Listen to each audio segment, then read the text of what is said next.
मेरा नाम जूही है। मैं एक मिडिल क्लास घराने से ताल्लुक़ रखती हूँ। मेरे माँ-बाप ने हमेशा मुझे इज़्ज़त, शराफ़त और दूसरों के लिए चीज़ें आसान करने की परवरिश दी।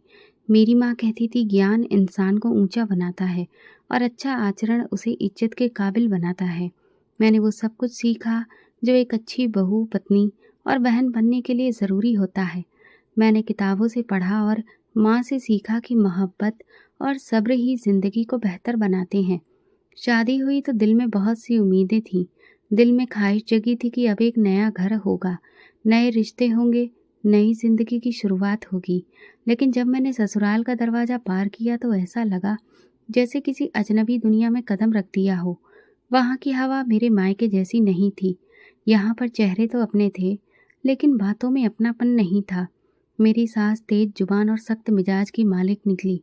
अभी शादी को 1 हफ्ता भी नहीं बीता था कि उनकी बातों में ज़हर दिखने लगा था। वो किसी न किसी बात पर मुझे नीचा दिखाने की कोशिश करती, जैसे मैं उनकी उम्मीदों पर खरी नहीं उतरी हूँ। एक दिन मैंने सुबह नाश्ता तैयार किया, आलू के पराठे और दही। पहला निवाला मुँह में डालते ही उन्होंने मुँह बिगाड़ लिया। यही सिखाया है तुम्हें? एक पराठा भी ठीक से बनाना नहीं आता? तुम्हारी माँ ने सिर्फ किताबें पकड़ाई थी या ज़िंदगी गुजारना भी सिखाया था? मैंने अपनी नज़रें झुका ली। दिल से कहा, सास हैं, माँ जैसी होती हैं, धीरे धीरे समझ जाएंगी। लेकिन वो समझने की बजाय मेरे लिए हर दिन को एक नया इम्तिहान बनाती गईं। उनके साथ साथ मेरी जेठानी का रवैया भी बड़ा अजीब था। वो हर वक्त मेरे सामने रूखा व्यवहार करती, बात बात पर मेरा मजाक उड़ाती और घर वालों के सामने खुद को बेहतर साबित करने की कोशिश करती। माँ जी देखिए, आज तो मैंने सब्जी बिल्कुल रेस्टोरेंट जैसा तड़का लगाया है। ये कहते हुए वो तीखी नज़र से मेरी तरफ देखती, जैसे कह रही हो कुछ सीखो मुझसे। सास भी कहती, हाँ, तुम्हारे हाथों में तो जादू है। और एक ये है जिसे खाना बनाना तक नहीं आता। ये सब सुनकर मैं चुप हो जाती। भला क्या कहती? कई बार दिल करता कि उन्हें बता दूं, मैंने जिंदगी में कभी चूल्हा भी नहीं जलाया, कपड़े तक नहीं धोए। माँ ने हमेशा कहा, तुम्हारी जगह किताबों के साथ है, झाड़ू पोछा तुम्हारे लिए नहीं। लेकिन यहाँ आकर सब कुछ उल्टा था। मेरी पढ़ाई, मेरी डिग्री, मेरे सपने, सब पर पानी फिर गया था। बस काम आना चाहिए, जुबान बंद होनी चाहिए और हर बात पर जी माँ जी मुंह से निकलना चाहिए। एक दिन हिम्मत करके मैंने पति से बात की, क्या मम्मी हमेशा मेरे साथ ऐसा ही करेंगी? उनका लहजा, उनका रवैया। वो मेरी बात बीच में काटते हुए बोले, जूही, माँ का दिल थोड़ा नाजुक है, वो बस सख्ती से बोलती हैं, तुम थोड़ा बर्दाश्त कर लिया करो, थोड़ा सब्र करो, सब ठीक हो जाएगा। मैंने सब्र किया। दिन गुजरे, फिर हफ्ता बीता, महीने भी बीत गए, मगर कुछ भी नहीं बदला। हर दिन एक नई डांट, एक नई बेइज्जती और हर बार खामोशी मेरी जुबान पर बैठा दी जाती। एक दिन मेरी जेठानी ने खुले शब्दों में कहा, माँ जी, आपने तो ऐसी बहू लाकर घर का सत्यानाश कर दिया। ना काम ना काज, सिर्फ आंखों में आंखें डालकर बैठना आता है। सास ने ठहाका लगाया, अच्छा है, तुम जैसी होशियार बहू होनी चाहिए जो बेकार बहू की पहचान करे। मेरा दिल जैसे किसी ने मुट्ठी में जकड़ लिया हो। मैं अंदर जाकर चुपचाप रोने लगी। कभी माँ की गोद याद आती तो कभी पापा का प्यार। दिल में बार बार ये बात आती, अगर यही घर मेरे नसीब में है तो क्या मेरे सपने गुनाह थे? उसी दिन मेरे दिल में जेठानी के लिए नफरत की एक हल्की चिंगारी भड़क गई। मुझे लगा वही मेरे ऊपर होने वाले हर एक जुल्म की वजह है। वो मीठा बोलती थी, लेकिन उसकी बातों में जहर भरा होता था। वो सास को मेरे खिलाफ भड़काती और हर बार जीत जाती। ये मेरी नई कहानी की शुरुआत थी, एक नरम मिजाज लड़की जो धीरे धीरे सख्त दिल बनाई जा रही थी।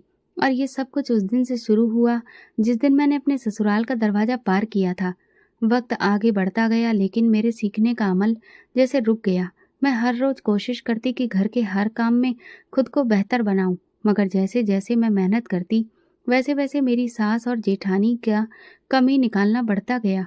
मेरी कोई भी कोशिश उनकी नज़र में कभी भी काबिल नहीं ठहरती थी। एक दिन बर्तन धोकर निपटी तो जेठानी ने प्लेट उठाकर कहा, माँ जी देखिए, इस पर तो दाग लगा है, ये सफाई है? सास ने फिर बुलंद आवाज में कहा, बस करो जूही, तुम तो हर बार शर्मिंदा करवाती हो।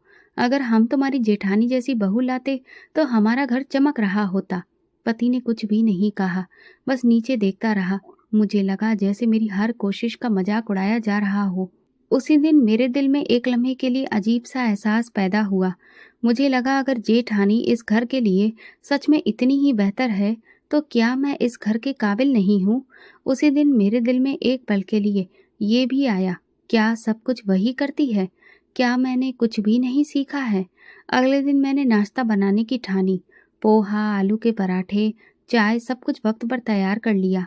जैसे ही मैं ट्रे लेकर अंदर गई, जेठानी ने कहा, माँ जी, आज जरा जल्दी उठ गई हैं। लगता है सपने में शेफ बनने का मौका मिला है। सास ने चाय का पहला घूंट पी लिया, फिर नाक सिकोड़ कर बोली, ऐसी चाय तो कोई ट्रक ड्राइवर भी ना पिए। मैं अंदर जाकर दीवार से लगकर बैठ गई। मैं रोज कुछ नया करती, लेकिन वो उसमें कमी निकालने का कोई ना कोई नया बहाना ढूंढती। मैंने कोशिश की कि पति से बात करूं, लेकिन वो किसी न किसी परेशानी में उलझा रहता। जब भी मैं कहती, आप कुछ बोलते क्यों नहीं, तो वो बस एक ही बात कहता, तुम दिल पर मत लिया करो। अब मेरे दिल में एक अलग ही भावना पैदा हो रही थी। वो दुख से ज्यादा तल्खी थी। जेठानी का अंदाज, उसका बनावटी व्यवहार अब मेरे दिल को चुभने लगा था। एक दिन मैंने सुना कि वो किसी मेहमान से कह रही थी, जूही वैसे तो बहुत सीधी है, लेकिन काम करने में पीछे है। सिखा रही हूँ उसे, धीरे धीरे मेरी तरह हो जाएगी। वो सारे शब्द मेरे दिल में आग बनकर उतर गए। मैंने आईने में खुद को देखा और सोचा, क्या वाकई मैं इतनी नाकारा हूँ, या ये सब मेरे वजूद को खत्म करने का तरीका है? अब मेरा दिल सीखने से ज्यादा ये चाहता था कि किसी दिन कुछ ऐसा हो जो उन दोनों को मेरी अहमियत का एहसास दिला दे। मैं चुपचाप सब कुछ बर्दाश्त करती रही, लेकिन अब मेरे अंदर कुछ बदलने लगा था, और मैं जान चुकी थी कि मेरा दुश्मन कोई बाहर का शख्स नहीं, बल्कि यही औरत है जो हर दिन मुझे तोड़ती जा रही है। वक्त जैसे एक ही जगह पर ठहर गया था। सुबह शाम बस एक जैसे ही थे, और ससुराल में मेरी हैसियत भी वैसी ही थी, एक नाकाम बहू जिसे ना घरदारी आई है और ना माँ बनने की खुशी मिली थी। शादी को 1 साल गुजर चुका था। पहले तो मेरी जेठानी और सास के मुंह पर मेरे कामों की खामियां थीं, लेकिन अब इसमें माँ ना बन पाने का ताना भी शामिल हो गया था। वे बात बात पर मुझे याद दिलाती जैसे माँ ना बन पाना मेरा कोई गुनाह हो। एक दिन सास ने कमरे में दाखिल होते ही कहा, बस दुआ करो कि भगवान तुम्हें अकल भी दे दे और औलाद भी, वरना ये घर तुम्हारे नसीब में ज्यादा दिन तक नहीं है। मैंने चुप रहना सीख लिया था, लेकिन वो खामोशी मेरे अंदर शोर मचाती रही। जेठानी के 3 बच्चे थे। बड़ी बेटी 7 साल की, दूसरा बच्चा 5 साल का, और एक नन्हा बेटा जो सिर्फ 1.5 साल का था। उन सबका हंसना, खेलना, कूदना मुझे अंदर से बेचैन कर देता था। मैं हर रोज उनके करीब रहकर भी उनसे दूर रहती। जेठानी जब अपने बच्चों को गोद में लेती, उन्हें प्यार करती और हंसती, तो मुझे ऐसा लगता जैसे मेरे दिल पर चाकू चल रहे हो। एक दिन मैंने जेठानी को अपने बच्चे को नहलाते हुए देखा। वो पानी में खेलते हुए कह रही थी, मेरी गोद तो हर साल भरती है, कुछ लोगों की तो किस्मत ही खाली होती है। मैं खामोशी से वहां से उठकर चली गई। मेरा दिल कह रहा था कि वो मुझे ताना दे रही है, लेकिन जुबान पर ताला लगा था। फिर मैंने डॉक्टर के पास जाना शुरू किया। शहर के सबसे बड़े अस्पताल में गई। खून की जांच हुई, रिपोर्ट्स सभी ठीक थी। डॉक्टर कहती, जूही सब कुछ ठीक है, बस थोड़ा वक्त लगेगा, लेकिन तुम उम्मीद रखो। पति भी मेरे साथ जाता और हर बार वापसी पर कहता, देखना भगवान के घर देर है लेकिन अंधेर नहीं। लेकिन घर जाकर जैसे सब कुछ बदल जाता। सास कहती, अगर डॉक्टर कह रही है कि तुम में कोई कमी नहीं है, तो फिर बच्चा कहाँ है? झूठ बोलने से सच कभी नहीं बदलता। एक दिन जब मैं किचन में बर्तन धो रही थी, तभी जेठानी की आवाज आई, माँ जी, लोग बहू इसलिए लाते हैं कि वंश आगे बढ़ाया जा सके, हमारी बहू तो सिर्फ साथ रखने के लिए है। वो ताना मेरे अंदर कहीं गहरे में उतर गया। मैं बर्तन धोते धोते अपने हाथ जोर से मार बैठी। मैं कुछ कहना चाहती थी पर कह ना सकी। मैं उन दिनों हर प्रार्थना में बस एक ही बात कहती, हे भगवान, मुझे भी माँ बनने का सुख दे दो। एक शाम मोहल्ले की किसी शादी में जाना पड़ा। वहां पहुंची तो एक औरत ने पूछा, तुम्हारे कितने बच्चे हैं? मैंने धीरे से कहा, अभी कोई नहीं। एक और औरत ने हंसते हुए कहा, अरे अब तो 2 साल हो गए होंगे।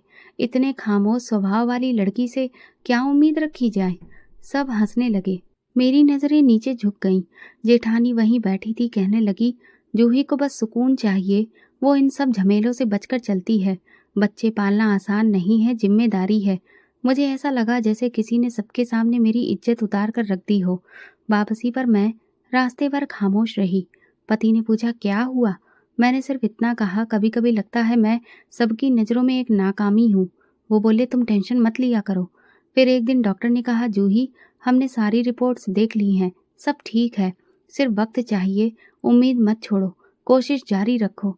मैंने सिर हिलाया, लेकिन दिल में एक संदेह जाग गया था। उसके बाद मैं अकेले में जेठानी के बच्चों को देखती और दिल में जलन महसूस करती। वो उनको नहला रही हो, खाना खिला रही हो या उनके साथ खेल रही हो, मेरा दिल उन्हें देख कर जलने लगता। मैं खुद से कहती, जूही, ये जलन नहीं बल्कि तुम्हारा खालीपन है। लेकिन सच तो यही था कि ये खालीपन मेरे रवैये में, मेरे लहजे में और मेरे हर बर्ताव में झलकने लगा था।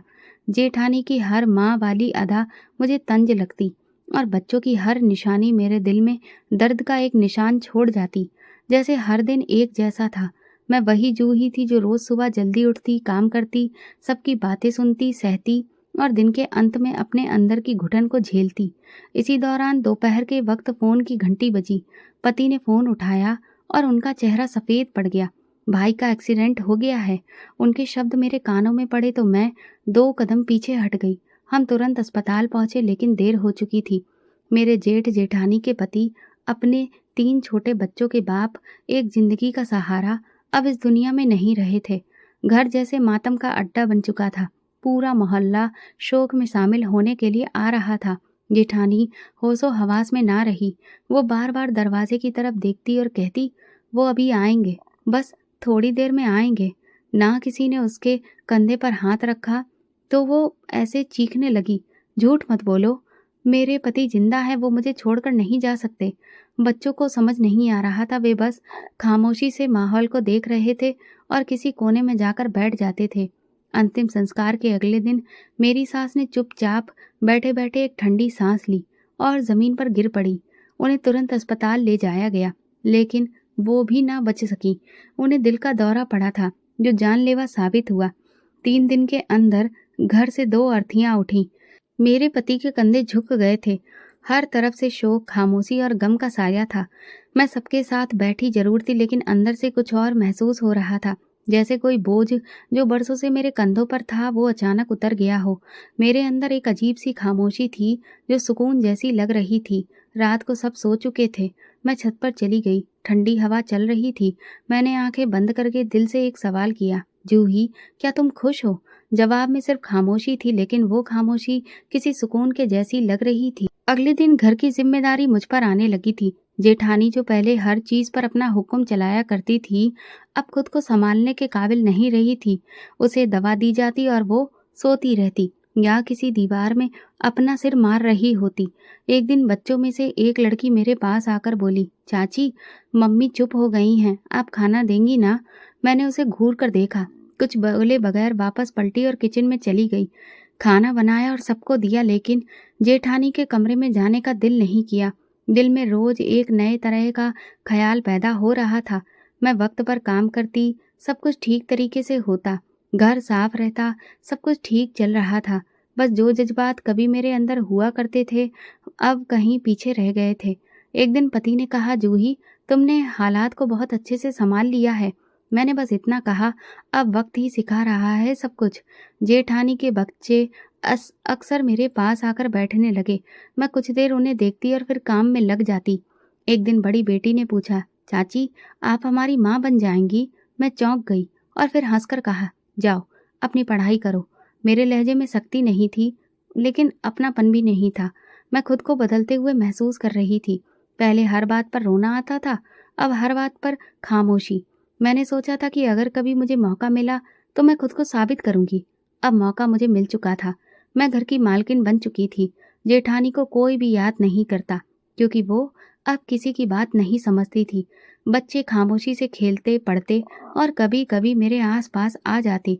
मैं इत्मीनान से सोचती कि क्या ये वही घर है जहाँ मैं एक नाकारा कहलाती थी। लेकिन अब सभी काम मेरी मर्जी से होते थे और सब मेरी राय लिया करते थे। मेरे पति भी मुझ पर भरोसा करने लगे थे। एक रात उन्होंने कहा, माँ के जाने के बाद तुमने सब कुछ बहुत अच्छे से संभाला है। मैं शुक्रगुजार हूँ। मैंने नजरें चुराई और दिल में एक अजीब सा एहसास हुआ, जैसे सब कुछ मेरे हाथ में आ गया हो। लेकिन दिल में खालीपन अभी भी मौजूद था। दिन, हफ्ते और महीने गुजरने लगे। दुनिया चलती रही, लेकिन मेरे अंदर दिन पर दिन एक खामोश बदलाव सा आता गया।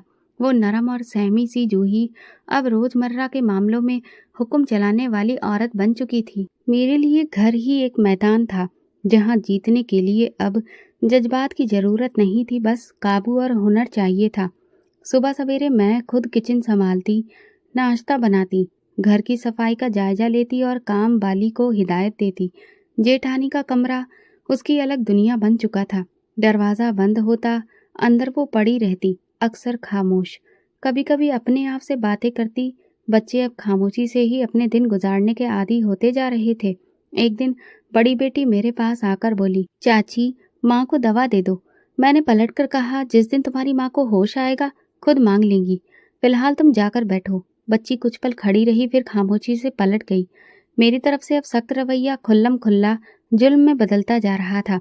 अब मैं खुद इस पल को महसूस किए बगैर एक आम बात समझने लगी थी। कई बार खाना बचता तो मैं सोचती जेठानी के बच्चों को दे दूं, फिर सोचती क्यों, किसी ने मेरे बारे में सोचा था। मैं खाना फ्रिज में रख देती और सुबह फिकवा देती। एक दिन दोपहर का वक्त था, बच्चे आंगन में भूखे बैठे थे। बड़ी लड़की ने छोटे भाई को रोकते हुए कहा, चुप करो, चाची नाराज हो जाएंगी। ये सुनकर मैंने दरवाजा थोड़ा सा खोला। बच्चे आंगन में एक दूसरे का सहारा बने बैठे थे, जैसे भूख को बर्दाश्त करना उनकी आदत बन चुकी हो। लेकिन मेरे दिल ने जैसे पत्थर ओढ़ रखा था। मैं दरवाजा बंद करके अंदर आ गई। पति जैसे ही घर आते तो सब कुछ बिल्कुल साधारण सा दिखता। वो खाने पर बैठते, मैं उनके सामने हर चीज सजा देती। वो मुझसे कभी जेठानी या बच्चों के बारे में कुछ भी नहीं पूछते थे कि मैं क्या कर रही हूँ। खामोश रहना उन्हें आसान लगता था। एक दिन रात के वक्त पति ने कहा, जूही, बच्चों के लिए कुछ कपड़े मंगवा लेते हैं, सर्दी आ गई है। मैंने जवाब दिया, आपकी भाभी को तो गिलास में पानी भरना भी नहीं आता था, उन बच्चों को कपड़ों की क्या कदर होगी। वो कुछ देर मुझे देखते रहे, फिर उठकर कमरे से बाहर चले गए। उनकी खामोशी ने मुझे जरा सा भी उलझन में नहीं डाला। मेरे लिए अब वो बच्चे बोझ थे, जिन्हें बर्दाश्त करना भी बस मेरी मर्जी पर टिका हुआ था। कभी कभी मोहल्ले की औरतें आकर बच्चों के सिर पर हाथ फेरती। एक औरत ने कहा, जूही, भगवान की दुआ से तुमने सब कुछ संभाल लिया, बस बच्चों का थोड़ा ख्याल रखना। भलाई का जमाना है, जितना कर रही हूँ उतना कर रही हूँ, बाकी तो वैसे भी भगवान ही संभालता है ना। एक दिन बेटा आंगन में खेलते हुए गिर गया। मैं किचन में थी। मैंने आवाज सुनी, लेकिन जानबूझकर किचन से बाहर नहीं आई। कुछ देर बाद बड़ी बहन ने उसे संभाला और रोते हुए कहा, चाची, भैया गिर गया है, वो रो रहा है और उसके खून भी निकल रहा है। मैं हाथ धोती रही, फिर उनकी तरफ देखे बिना ही बोली, जख्मों से बच्चे सीखते हैं, हर बार चाची दौड़ दौड़ कर नहीं आएगी। बच्ची कुछ नहीं बोली, बस भाई को सहारा देकर अंदर लेकर चली गई। जेठानी अब तकरीबन अपने कमरे से बिल्कुल भी बाहर नहीं आती थी। वो सारा दिन दीवारों को देखती रहती या कभी अपने हाथों से दीवारों पर लकीरें बनाती रहती। एक दिन मैंने सुना वो बड़बड़ा रही थी, जूही, अब इस घर की मालकिन है ना, मेरी हर बात पर हंसती थी ना, अब वही सब करेगी जो मैं करती थी। लेकिन मैं तो माँ थी। मैंने दरवाज़ा बंद कर दिया। उसकी आवाज़, उसकी हालत अब मेरे लिए बेमानी थी। मेरे लिए दिन की शुरुआत मेरे ही आदेश से होती और रात का अंत मेरी खामोशी पर। मैं अच्छे से समझ चुकी थी कि अब इस घर की उम्मीद मैं ही हूँ। एक रात जब सब सो चुके थे, मैंने अपने पति से कहा, आपने कभी ये नहीं कहा कि मैं जेठानी और बच्चों का ख्याल रखूं?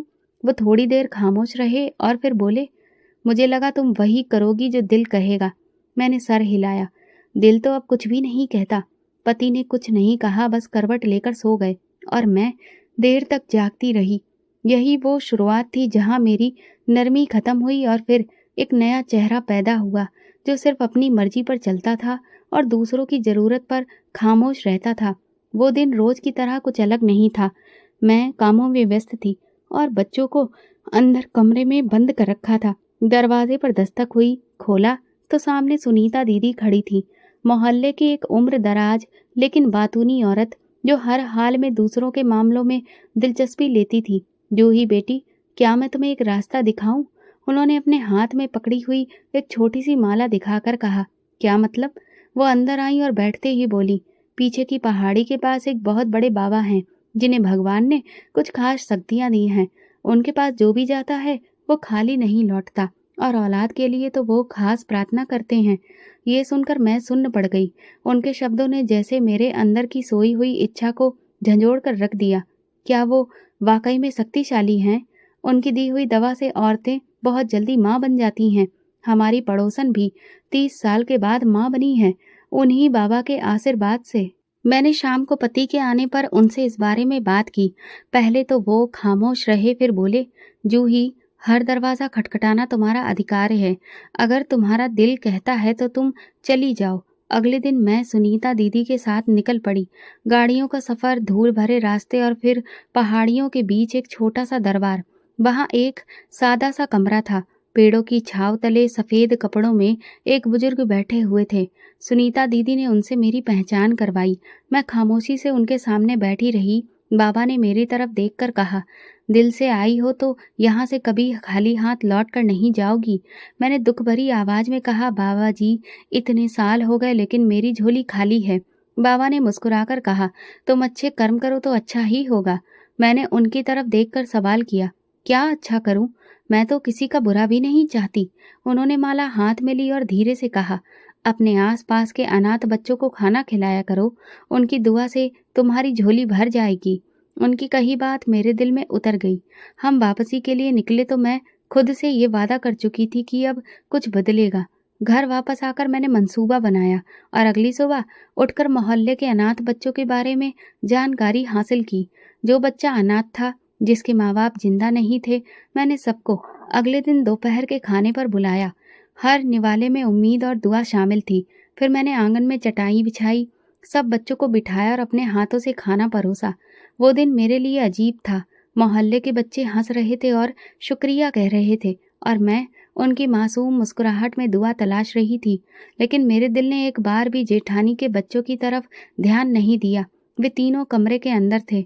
उनकी आवाज़, उनकी मौजूदगी जैसे मुझसे नजरें चुरा रही थी। बड़ी बेटी ने अंदर से झांक कर पूछा, चाची, हम भी बाहर आ जाएं? मैंने सुना और अनसुना कर दिया। मैंने उन्हें भूखा छोड़ दिया, जैसे कि ये मेरे किसी नियम का हिस्सा बन चुका था। शाम को जब पति आए तो मैंने बड़ी खुशी से बताया, आज मैंने अनाथ बच्चों को खाना खिलाया। बाबा जी ने कहा था, अगर मैं ऐसा करूंगी तो भगवान हमें औलाद की खुशी जरूर देगा। पति ने सर हिलाकर कहा, बहुत अच्छा काम किया। ये भलाई का काम तुम्हें सुकून देगा। मैंने सुकून को दिल से महसूस किया, लेकिन वो अभी अधूरा था, क्योंकि घर के अंदर वे 3 भूखे बच्चे, जिन्हें मैंने खुद से अलग किया, जैसे दिल के कोने में बैठकर सवाल करते थे, लेकिन मैं हर बार उन्हें खामोश करवा देती। अगले दिन मैंने फिर से खाना बनाया, फिर से अनाथ बच्चों को बुलाया और फिर वही मंजर दोहराया गया। लेकिन इस बार जेठानी की बड़ी बेटी दरवाजे पर आकर बोली, चाची, हम भी तो अनाथ हैं, हमें भी तो खाना दे दो। ये सुनकर मेरा दिल एक पल को रुक गया, लेकिन मैंने खुद को काबू में रखा। मैंने उससे कहा, जाओ, अंदर जाओ, उसके लिए यहाँ पर कुछ भी नहीं है। वो खामोशी से पलट गई और मैं खाना बांटना जारी रखे थी। मेरे अंदर एक जंग जारी थी, एक तरफ दुआ की उम्मीद और दूसरी तरफ नफरत की तलखियां। और मैंने फैसला किया था कि मैं बाबा का हुक्म तो मानूंगी, लेकिन अपनी मर्जी के दायरे में। मैं खुद को भलाई के रास्ते पर चलाने लगी थी। मोहल्ले के हर एक अनाथ बच्चे के लिए खाना बनाती, उन्हें इज्जत से बिठाकर खिलाती और मुझे उनका आशीर्वाद मिल रहा है, ये सोच सोच कर मैं दिल ही दिल में बहुत खुश होती। हर बच्चे की मुस्कुराहट मुझे ये यकीन दिलाती कि बाबा जी की बात सच थी। लेकिन इस सब में जिसे मैं नज़रअंदाज कर रही थी, वो मेरे अपने घर के अंदर की सच्चाई थी। मेरे जेठ की बेटी निशा बार बार मेरे पास आने की कोशिश करती। वो सुबह उठकर झाड़ू लगाती, दोपहर में अपने छोटे भाई का ख्याल रखती और मेरे आसपास किचन में मंडराती रहती। वो मेरे रवैये से सब कुछ समझ चुकी थी, लेकिन फिर भी एक उम्मीद बची रखी हुई थी। एक दिन निशा मेरे पास आई। मैं उस वक्त दाल पका रही थी। उसने झांक कर बर्तन में कहा, चाची, इसमें बहुत अच्छी महक आ रही है, क्या आप थोड़ी सी दे देंगी? मैंने उसका हाथ झटक दिया।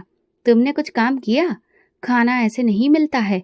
निशा कुछ देर वहीं खड़ी रही, फिर बोली, चाची, हमने आपसे कभी कुछ नहीं लिया, सिर्फ भूख मिटाने के लिए 2 निवाले ही मांगे हैं, वो भी आपको गुनाह लग रहे हैं। मेरी बर्दाश्त तब खत्म हो गई। मैंने चम्मच फेंक कर उससे कहा, निकलो यहाँ से, दोबारा अगर किचन में नजर आई तो अच्छा नहीं होगा। शाम को मोहल्ले के बच्चे आए, सब बैठे। निशा फिर से आ गई। उसने हाथ जोड़कर कहा, चाची हमें भी खाना दे दो प्लीज। मेरे गुस्से की कोई हद नहीं रही। मैंने उसकी बाजू पकड़ी और उसे जोर से एक थप्पड़ मारा। मोहल्ले की 2 औरतें चौंक गईं। निशा रोने लगी, चाची माफ कर दो, हमें भी कुछ खिला दो, हम भी आपके ही घर के अनाथ हैं। मैंने उसकी बात सुनी मगर सुनने के बावजूद अनसुनी कर दी। मैंने उसे बाजू से पकड़कर अंदर कमरे में ले जाकर धक्का दे दिया और दरवाज़ा बंद कर बाहर से कुंडी लगा दी। फिर बाहर आकर ऐसे पेश आई जैसे कुछ हुआ ही ना हो। मैंने बच्चों को खाना परोसा, उनके साथ बैठकर मुस्कुराकर बातें की और फिर सबको विदा कर दिया। रात को जब मैं कमरे में गई तो वही निशा दरवाजे के पीछे बैठी थी। दरवाजे को हल्के हल्के खटखटाते हुए बोली, चाची प्लीज दरवाज़ा खोल दीजिए, मुझे बहुत भूख लगी है। मैंने पिछले 4 दिन से कुछ भी नहीं खाया है।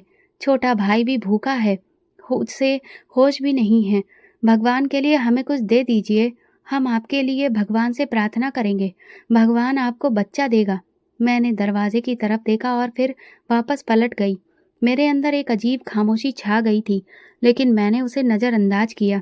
रात को वो फिर बोली, भगवान अगर मेरी चाची का दिल पत्थर का बन गया है तो आपका दिल तो नरम है ना, आप ही हम पर कुछ रहम कर दो, नहीं तो फिर हमें अपने पास बुला लो। हम अनाथ हैं, लेकिन आप हमारे भी तो भगवान हो ना। उसकी आवाज़ कमरे की दीवारों से टकरा रही थी, जैसे मेरे दिल के अंदर गूंज रही हो। लेकिन मैंने फिर भी अपनी आंखें बंद कर लीं और दिल को सख्त करने की कोशिश की। अगली सुबह जब मैंने दरवाज़ा खोला तो निशा वहीं जमीन पर सोई हुई थी, आंखें लाल, चेहरा सफ़ेद। मैंने उसे नज़रअंदाज किया और रोज़मर्रा के कामों में लग गई। उस दिन भी मोहल्ले के बच्चे आए, खाना खाया, दवाई दी गई और फिर वे चले गए।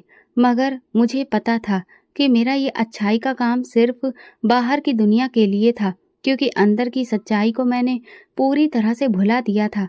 अब मैं खुद को भलाई की मूर्ति समझने लगी थी, लेकिन इस नेक काम में भी एक बड़ा स्वार्थ छुपा हुआ था। रात का वक्त था, चारों ओर सन्नाटा फैला हुआ था, लेकिन वो कमरा जिसमें निशा बंद थी अब भी जिंदगी की मौजूदगी का सबूत दे रहा था। कमरे के अंदर से लगातार रोने की आवाज़ें आ रही थीं। वो धीरे धीरे रोते हुए प्रार्थना कर रही थी, जैसे किसी बेरहम दरवाजे को खटखटा रही हो जो खुलने का नाम ही नहीं ले रहा था। हे भगवान, मैंने कुछ भी बुरा नहीं किया है, मुझे सिर्फ रोटी चाहिए थी। अगर मेरी चाची का दिल नहीं पिघल रहा तो आपका दिल तो है, हमें अपने पास बुला लीजिए। हमें या तो खाना दे दीजिए या फिर इस भूख को ख़त्म कर दीजिए।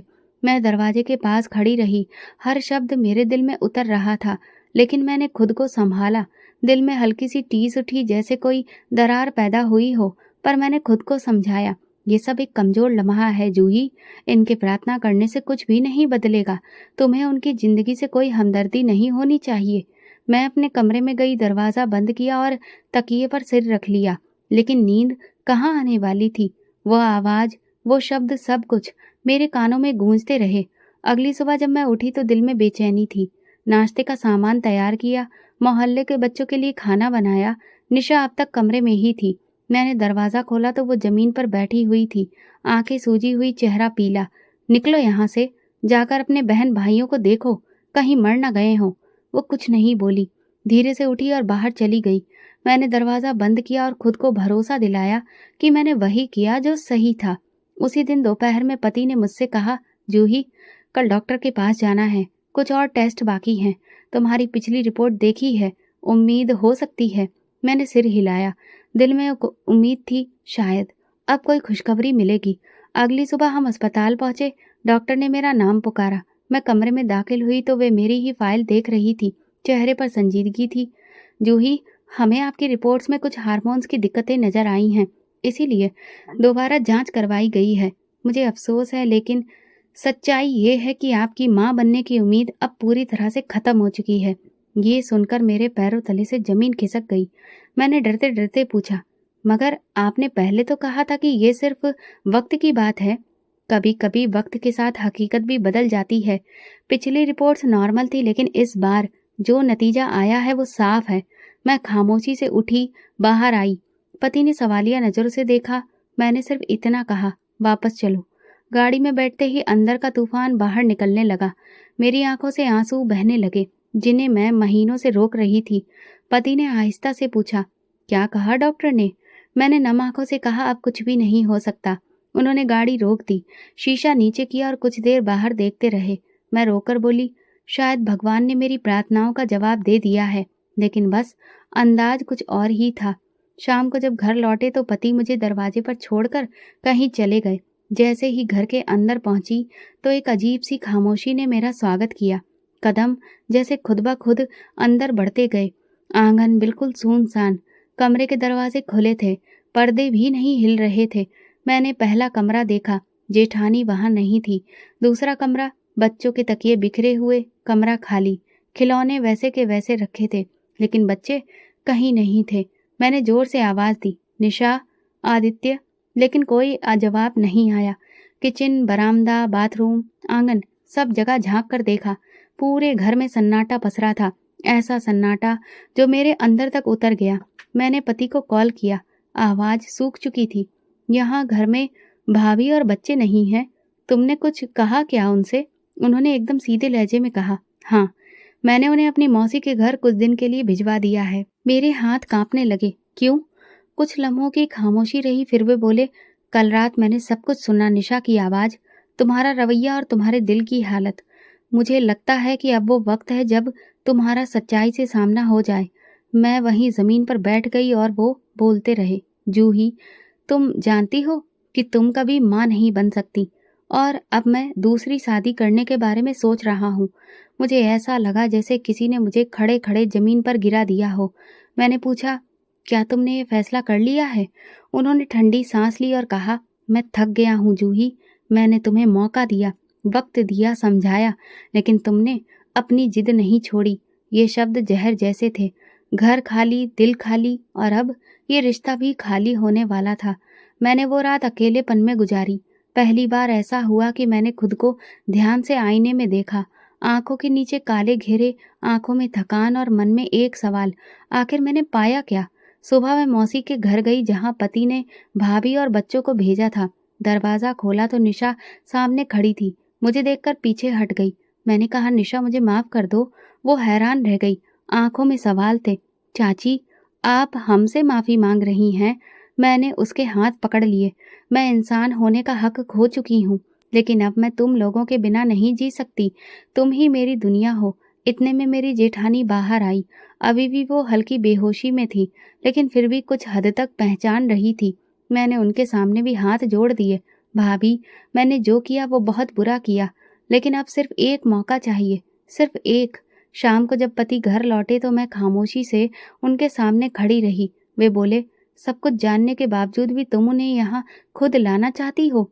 मैंने कहा, हाँ, मेरे पास अब खोने को कुछ भी नहीं है, और जो भी कुछ बचा है उसे मैं संवारना चाहती हूँ।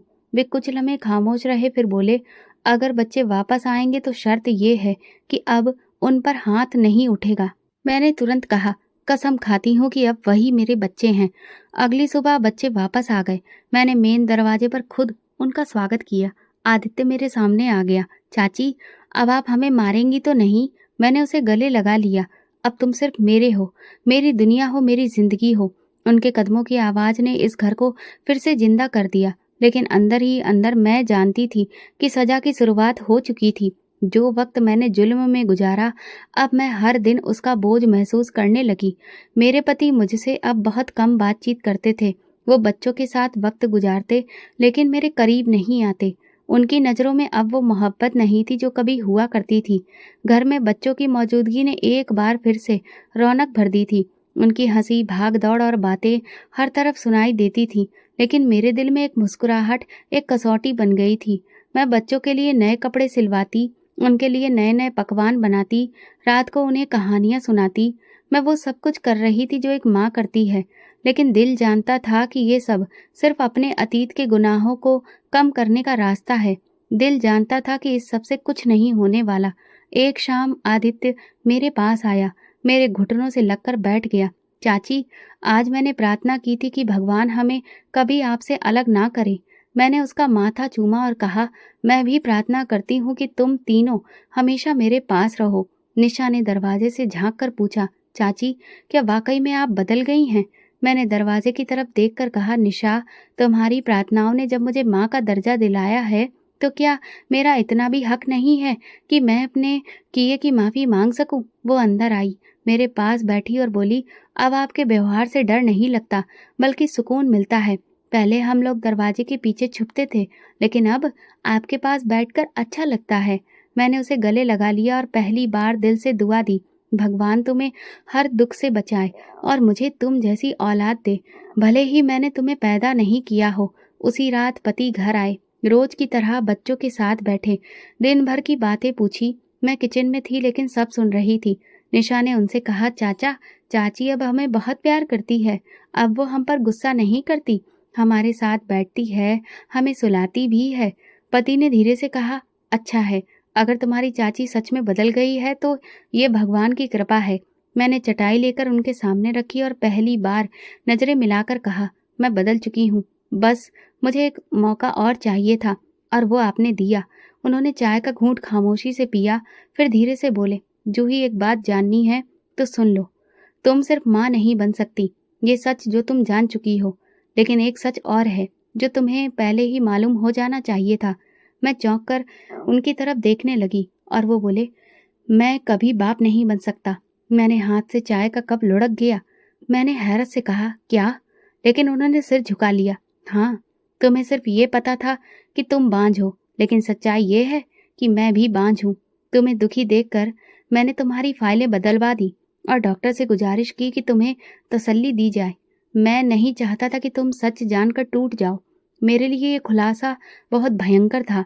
तो ये सब जानने के बावजूद भी आप खामोश रहे? हाँ, क्योंकि मैं चाहता था कि तुम खुद सच्चाई तक पहुंचो और मैं देखना चाहता था कि क्या तुम माँ बनने के लायक हो, चाहे कोख से ना हो मगर दिल से। मेरी आंखों से आंसू बह निकले। तो आप ये सब बर्दाश्त करते रहे? मेरे हाथों बच्चों पर जुल्म, उनकी भूख, उनकी चीखें। उन्होंने संजीदगी से कहा, तुम्हारी सजा वही थी जो तुमने दी, खामोशी, तमाशा ही बनकर। मैं उस दिन का इंतजार कर रहा था जब तुम खुद ये समझोगी कि मोहब्बत किसे कहते हैं। मैं उठकर खड़ी हो गई। कमरे में बच्चों की आवाज गूंज रही थी। मैंने कहा, मुझे अब हर दिन एक कर्ज लगता है और वो कर्ज है बच्चों की मुस्कुराहट का, जो मैंने छीनने की कोशिश की थी। जूही, अब तुमने खुद को पहचान लिया है, यही काफी है। लेकिन एक बात याद रखो, जो दिल जख्मी हो वही जल्दी फिर से ठीक नहीं होता। मैं खामोश रही। मुझे इस बात का एहसास था कि मैंने उनके दिल में अपना मुकाम खो दिया है, लेकिन मुझे उम्मीद थी कि मेरे लिए सब कुछ खत्म नहीं हुआ है। मेरी नज़र में अब सिर्फ 3 चेहरे थे, जिनकी खुशी ही मेरा मकसद थी। मैंने उस रात निशा, रिया और आदित्य को गले लगाकर सुला दिया। उनके चेहरे सुकून से भरे हुए थे। मैंने धीरे से उनसे कहा, मुझे माफ़ कर देना अगर कभी मेरा पुराना साया तुम पर पड़े। निशा ने नींद में ही कहा, चाची, हमें अब आपसे डर नहीं लगता। ये बात मेरे लिए मेरी माफ़ी की शुरुआत थी। मैंने जो बोया वो काटा और जो किया उसका हिसाब चुका रही थी। लेकिन अब मैं जीना सीख गई थी, उन तीनों बच्चों के लिए जिन्होंने मेरे अंधेरे में रोशनी की किरण पैदा की थी। सुबह का वक्त था, बच्चे स्कूल के लिए तैयार हो रहे थे। निशा छोटे भाई के लिए बस्ता सेट कर रही थी, रिया अपने जूते ढूंढ रही थी और आदित्य मुझे बार बार आवाज़ दे रहा था, चाची नाश्ता दे दीजिए, देर हो रही है। मैंने उन सबके लिए आज अच्छा नाश्ता बनाकर तैयार किया था। उनका टिफिन पैक करके पानी की बोतल भी बैग में रख दी। निशा ने हैरानी से पूछा, चाची आप थकती नहीं हैं? रोज सुबह आप इतना सब कुछ करती हैं? मैंने प्यार से कहा, जब अपनी औलाद के लिए कुछ किया जाता है तो थकान नहीं लगती, बल्कि सुकून मिलता है। आदित्य ने मुस्कुराकर कहा, तो अब हम आपकी औलाद हैं? मैंने उसे गोद में उठाकर कहा, हाँ, तुम तीनों मेरी औलाद हो। वो तीनों मेरे करीब आ गए, मुझे गले लगाया और फिर स्कूल के लिए रवाना हो गए। दरवाज़ा बंद करके मैंने गहरी सांस ली। घर की खामोशी अब बुरी नहीं लगती थी, बल्कि अब उसमें सुकून था, जिसमें मैं अब खुद के मन की आवाज़ सुन सकती थी। जेठानी अभी भी अपने कमरे में पड़ी रहती थी। उनका इलाज जारी था। रोज़ दवा देना, वक्त पर डॉक्टर के पास ले जाना और उनकी देखभाल करना, ये सब मेरी जिम्मेदारी बन चुकी थी। वो बोलती कम थी और पहचानती भी कभी कभार ही थी, लेकिन जब कभी निशा उनके पास जाती तो उनकी आंखें नम हो जाती। एक दिन मैंने निशा से कहा, तुम अगर चाहो तो अपनी माँ को वक्त दे सकती हो, मैं बुरा नहीं मानूंगी। निशा ने नज़र झुकाकर कहा, चाची अब आप ही तो हमारी माँ हैं। माँ को तो जैसे भगवान ने अपने पास ही बुला लिया है, सिर्फ शरीर ही यहाँ है। मैंने उसकी पीठ पर हाथ रखकर कहा, तुम फिक्र मत करो, हम उनका ख्याल रखेंगे, क्योंकि वो तुम्हारी माँ है और मेरे पति की भाभी। उस दिन के बाद से मेरे और बच्चों के बीच में कोई भी दूरी नहीं रही। निशा स्कूल से आने के बाद घर के काम में मेरा हाथ बटाती, रिया किचन में थोड़ी बहुत मदद करती और आदित्य हर वक्त मेरे आसपास घूमता रहता। मैं उनकी हंसी, शरारतें, जिद सब कुछ संभालना सीख चुकी थी। एक दिन निशा स्कूल का एक फॉर्म लेकर मेरे हाथ में पकड़ाई। चाची, इसमें माँ का नाम लिखना है, क्या मैं आपका नाम लिख दूं? मेरे हाथ कांप गए, आंखों में नमी आ गई। मैंने पेन पकड़ा और फॉर्म पर अपना नाम लिखा। उस लम्हे ऐसा लगा जैसे दुनिया ने मेरे बचपन की पहचान को झुठला दिया हो। मोहल्ले में लोग अब मुझे उन बच्चों की माँ कहते थे। एक दिन एक औरत ने आकर कहा, जूही, तुमने इन बच्चों को जिंदगी दी है, वरना कौन भला अनाथ बच्चों को सीने से लगाता है? मैंने जवाब दिया, जिंदगी तो उन्होंने मुझे दी है, मैं तो खाली थी, संपूर्ण तो उन्होंने मुझे बनाया है। अब बाजार में मैं बच्चों के साथ जाती, जो भी देखता कहता, जूही आपके बच्चे बहुत प्यारे हैं, और मैं मुस्कुराकर सिर हिला देती, जैसे यही मेरी सच्चाई हो। पति अभी भी मुझसे दूर थे, शायद उनके दिल में वही पुरानी चोट अब तक जिंदा थी। लेकिन मैंने कोशिश जारी रखी, उनके हर आदेश को अच्छे से मानती, बच्चों की परवरिश को सबसे पहले रखा, कभी किसी शिकायत का मौका नहीं दिया। एक दिन आदित्य मेरे पास आकर बोला, चाची, स्कूल में सब कह रहे थे कि मैं बहुत खुशकिस्मत हूँ, क्योंकि मेरी दो माएँ हैं, एक जो बीमार है और एक जो सब कुछ करती है। मैंने उसे गले लगाकर कहा, तुम ही मेरी खुशकिस्मती हो आदित्य। जेठानी की हालत अभी भी वैसी थी, लेकिन मैंने उनके लिए एक नर्स रखवा दी थी। दवा, खाना, कपड़े सब कुछ वक्त पर होता। मैंने उनकी हर जरूरत को पूरा किया, जैसे कि वो मेरी माँ हो। एक दिन वो कुछ होश में आई, मुझे देखा और बोली, ये मेरा घर है ना? मैंने कहा, जी भाभी, यह आपका ही घर है। उन्होंने धीरे से पूछा, मेरे बच्चे कहाँ हैं? मैंने निशा को बुलाया। जेठानी ने उसके सिर पर हाथ रखा और बस इतना कहा, ख्याल रखना इनका। निशा ने मेरी तरफ देखा और सिर हिलाया। उस दिन के बाद जेठानी फिर से खामोश हो गई। अब मेरा हर दिन बच्चों के साथ शुरू होता और उन्हीं के साथ खत्म। मैं उन्हें घर पर रिवीजन कराती, पूजा पाठ सिखाती और कहानियां सुनाती। मेरे दिन बहुत व्यस्त थे, लेकिन ये व्यस्तता मेरे लिए भगवान की पूजा करने के बराबर थी। रात को बच्चे कमरे में सो रहे थे और मैं छत पर अपने सुकून के साथ बैठी थी। पति जब घर लौटते तो रोज की तरह बच्चों के साथ वक्त बिताते। उन्होंने बच्चों से पूछा, तुम्हारी चाची ने तुम्हें खाना खिलाया, डांटा तो नहीं? बच्चों ने हंसते हुए कहा, चाचा, अब हमारी चाची हमें डांटती नहीं, बल्कि हर चीज वक्त पर देती है। निशा ने तुरंत कहा, चाची तो हमारी सबसे अच्छी दोस्त है। पति ने मुस्कुराकर उनके सिर पर हाथ रखा, फिर मेरी तरफ देखा और कुछ बोले बिना ही अंदर चले गए। मैं उनकी नजरों को पढ़ सकती थी, उनमें शक नहीं था, लेकिन अब वो पुरानी वाली बात भी नहीं थी। एक दिन मेरे पति कमरे में दाखिल हुए। उनके हाथ में एक फाइल थी। बच्चों के स्कूल की फीस का फॉर्म है, साइन कर दो। मैंने फाइल ली, साइन किया और पूछा, क्या आपको अब भी यकीन नहीं आता कि मैं सच में बदल गई हूँ? वो कुछ देर खामोश रहे और फिर खुद बोले, जूही, लोग बदल जाते हैं वक्त के साथ, लेकिन भरोसे के टूटने का जो जख्म होता है वो वक्त से नहीं भरता। मैंने नजरें झुका ली, तो क्या आप मुझे कभी माफ नहीं करेंगे? उन्होंने गहरी सांस ली और कहा, मैंने तुम्हें माफ किया, तभी तो बच्चे तुम्हारे पास हैं, मगर वो इज्जत जो तुम्हारे लिए दिल में थी, शायद वो दोबारा वापस ना आ सके। उनकी बात सीधी थी और कड़वी थी, लेकिन मैंने मान लिया कि कुछ चीजें वक्त से नहीं, अंजाम से तय होती हैं। मोहल्ले में लोग मुझे माँ जैसी चाची कहते थे, लेकिन मोहल्ले की औरतें आकर कहती, जूही, भगवान ने तुम्हारे दिल में जो रहम दिया है वो बहुत ही कम लोगों के पास होता है। मैं सिर्फ सिर हिला देती और सोचती, काश ये रहम तब होता जब भूखे बच्चों की आहट दरवाजे के पीछे होती थी। एक दिन मोहल्ले के मंदिर से ऐलान हुआ, अनाथों के लिए चंदा जमा किया जा रहा है। निशा मेरे पास आई और बोली, चाची, हमें भी कुछ चंदा देना चाहिए ना? मैंने अलमारी से पैसे निकाले, निशा को दिए और कहा, ये उन बच्चों के लिए हैं जिनका दुख हम नहीं देख सकते, लेकिन जिनके दर्द हमारे दिल पर लिखे होने चाहिए। निशा ने मेरी तरफ देखा और धीरे से कहा, चाची, आप भी एक अनाथ की माँ है ना? मैंने उसके सिर पर हाथ फेरा। हाँ, और मेरे लिए ये सबसे बड़ा एहसास है। जेठानी का इलाज जारी था। वो अभी भी कमज़ोर थी, ज़्यादा बोलती नहीं थी, लेकिन जब भी उनकी आंखें खुलती, वो बच्चों की तलाश करती। मैं उनके पास बैठकर खामोशी से उनके पाँव दबाती। कभी-कभी वो मेरी तरफ देखती और धीरे से कहती, "तुम बहुत बदल गई हो।" एक रात मैंने अपने पति से कहा, "मैं जानती हूँ कि मैं कभी माँ नहीं बन सकी और कभी आपकी पूरी तरह से पत्नी भी नहीं बन पाई, लेकिन अब मेरे पास जो कुछ भी है, वो उन 3 बच्चों की शक्ल में है।" उन्होंने तुरंत कहा, "यही तो काफ़ी है जूही, बस उसी को निभाओ।" मैंने उनकी खामोशी में इजाज़त तलाश की, मोहब्बत नहीं। वो इजाज़त मिल गई थी, शायद इज़्ज़त भी, लेकिन सपना अभी भी अधूरा था। अक्सर रात को बिस्तर पर लेटे हुए दिल में ये ख़्याल आता, अगर मैं बच्चों से शुरू से मोहब्बत करती, तो शायद मेरा पति भी मुझे उसी नज़र से देखता, जिसका इंतज़ार मुझे आज भी है। एक दिन निशा बोली, "चाची, जब मैं बड़ी हो जाऊँगी, तो आपको खुद अपने साथ तीर्थ यात्रा पर लेकर जाऊँगी।" मैंने आसमान की तरफ देखा और सोचा, शायद मेरी तीर्थ यात्रा तो इन बच्चों की मुस्कुराहट में ही हो चुकी है।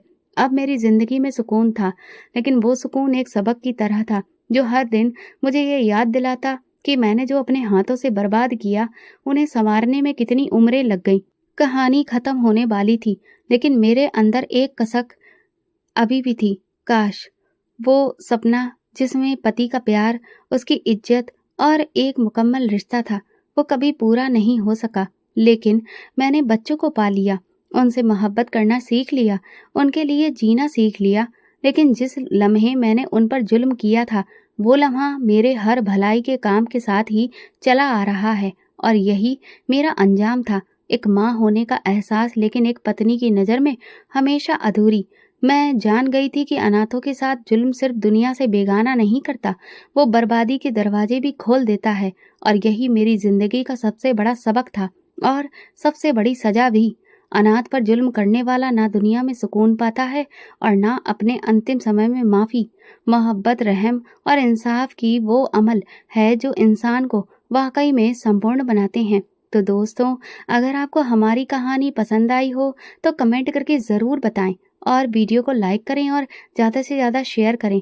अगर आप चैनल पर नए हैं तो सब्सक्राइब ज़रूर करें और नोटिफिकेशन बेल दबाएं ताकि अगली अपडेट सबसे पहले आपको मिले। धन्यवाद।